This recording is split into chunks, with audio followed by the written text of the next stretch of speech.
Salah satu permintaan korban bencana adalah hunian sementara. Namun Badan Riset dan Inovasi Nasional atau BRIN mengeluarkan peringatan akan potensi bahaya di wilayah bekas bencana Sumatera dan langkah mitigasi yang perlu dilakukan. Kami diskusikan ini bersama Adrin Tohari, Kepala Pusat Riset Kebencanaan Geologi dari Badan Riset dan Inovasi Nasional. Selamat malam Pak Adrin, dengan Tifal di sini Pak.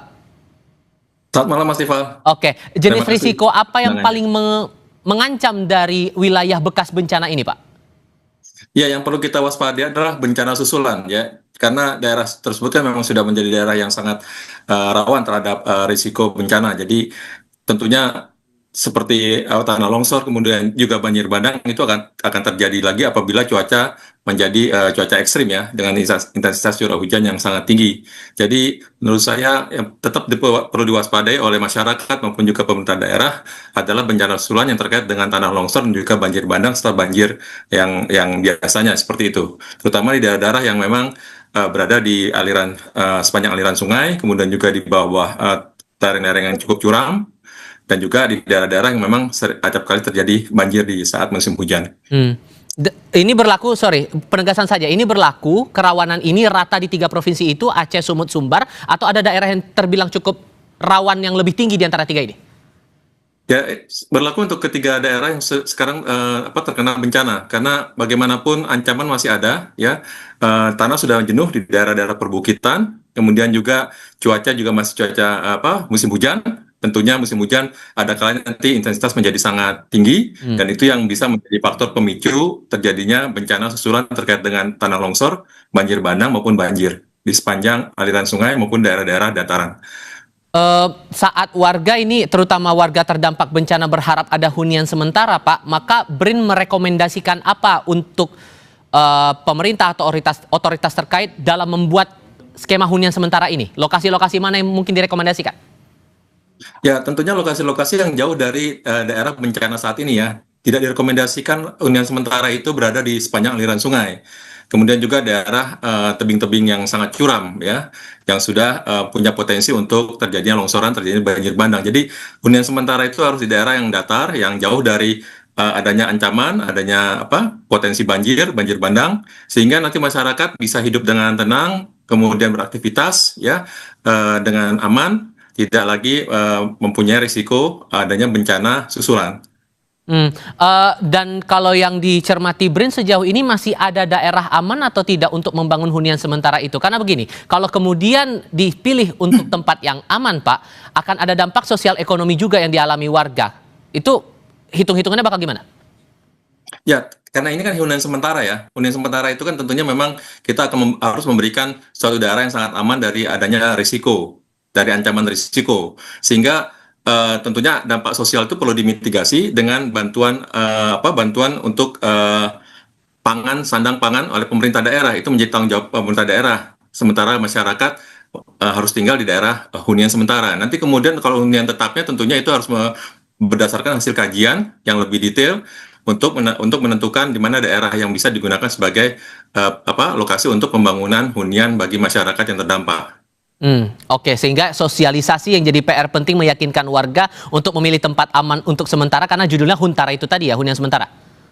Ya, betul. Jadi hunian sementara itu memang harus daerah yang tetap aman dari bencana juga gitu. Jadi bukan kita memindahkan masyarakat di daerah yang ternyata masih punya potensi adanya ancaman ataupun bencana. Jadi tetap mereka harus tinggal walaupun itu hunian sementara di daerah yang jauh dari ancaman bencana. Jarak waktu antara warga menghuni Huntara, hunian sementara, ke hunian tetap idealnya berapa lama tuh Pak? Dengan kondisi bencana sampai sekarang juga belum merata seluruhnya membaik begitu. Ya, ini saya pikir akan makan waktu yang cukup lama ya. Mungkin lebih dari 1 tahun menurut saya sih masyarakat yang terdampak itu akan tinggal di hunian sementara ya. Karena bagaimanapun kan daerah terdampaknya sangat luas, dan pemilihan lokasi untuk membangun hunian tetap itu membutuhkan kajian yang sangat komprehensif ya, sehingga nantinya ketika lokasi itu dibangun perumahan buat masyarakat, itu memang daerah yang benar-benar aman dari risiko. Selain masalah Huntara dan area-area potensi bahaya, soal mitigasi Pak, Yang dicermati oleh BRIN sejauh ini infrastruktur apa yang paling direkomendasikan kepada pemerintah atau otoritas terkait untuk dibangun untuk menekan potensi bencana jangan sampai terulang seperti yang sekarang?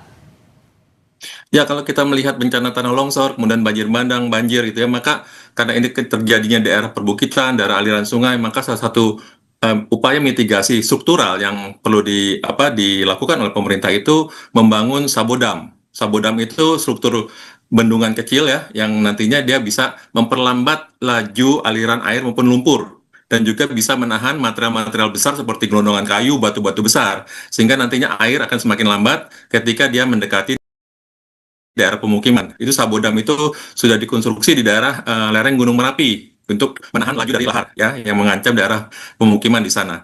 Jadi salah satu infrastruktur yang menurut saya perlu dibangun di daerah-daerah yang memang mempunyai potensi ancaman tanah longsor dan juga banjir bandang. Selain itu juga sistem peringatan dini yang menurut saya perlu diefektifkan terkait dengan ancaman tanah longsor dan maupun juga banjir bandang. Jadi selama ini kan sebaran alat takar hujan yang otomatis itu kan belum menyebar merata di seluruh wilayah Indonesia ya, sehingga ketika kita melakukan suatu upaya untuk memprediksi terjadinya tanah longsor akibat hujan yang ekstrim, itu masih belum efektif untuk memberikan peringatan dini kepada masyarakat. Jadi kita belum bisa memberikan informasi berapa sebenarnya curah hujan yang akan turun di suatu wilayah yang nantinya bisa memberikan potensi adanya ancaman tanah longsor. Kemudian apakah akan terjadi banjir bandang di suatu aliran sungai yang di mana di bagian hilirnya itu terdapat pemukiman. Kalau di Jepang sebagai contoh ketika ada cuaca yang sangat ekstrim, itu nanti pemerintah akan mengeluarkan suatu peringatan adanya ancaman banjir bandang di suatu wilayah. Nah, itu menurut saya hal yang perlu kita dapat lakukan ya dengan tentunya dengan mengefektifkan sistem peringatan dini cuaca sehingga nantinya masyarakat bisa mendapat informasi terkait adanya ancaman tanah longsor maupun banjir bandang ataupun banjir yang biasanya. Seperti itu. Pertanyaan ini kan termasuk sektor yang diunggulkan terutama di daerah terdampak bencana saat ini, Pak. Maka mitigasi yang baik itu kalau Anda lihat tidak bisa lagi dipakai seperti yang diterapkan saat ini ya. Berarti perbaikan hulu hilirnya akan gimana itu, Pak? Ya, jadi kalau di bagian hulu tentunya kita harus melihat bahwa daerah hulu itu adalah daerah yang mempunyai potensi ancaman sehingga di situ jangan sampai ada gangguan ya terhadap daya dukung daerah hulu. Kemudian di daerah sepanjang aliran sungai itu harus ada mitigasi struktural seperti yang saya sebutkan tadi adanya sabodam yang dibangun di sepanjang aliran-aliran sungai itu. Kemudian di bagian hilir tentunya adanya penataan pemukiman. Di daerah hilir itu kan daerah yang lebih banyak air akan menggenang ya ketika aliran sungai sangat deras sekali. Jadi di situ ada penataan tata ruang di bagian hilir di mana mungkin diperlukan daerah-daerah yang bebas dari pemukiman terutama di daerah yang mempunyai potensi akan terjadi genangan. Kita harapkan ini bisa dijadikan perhatian untuk semua pihak karena ada harapan juga buat dari warga kepada pemerintah agar hunian sementara bisa segera dibangun jadi tempat bernaung mereka yang baru lah untuk sementara waktu. Pak Adrian, terima kasih banyak sudah mau berdiskusi bersama kami. Selamat malam, Pak. Selamat malam, terima kasih banyak.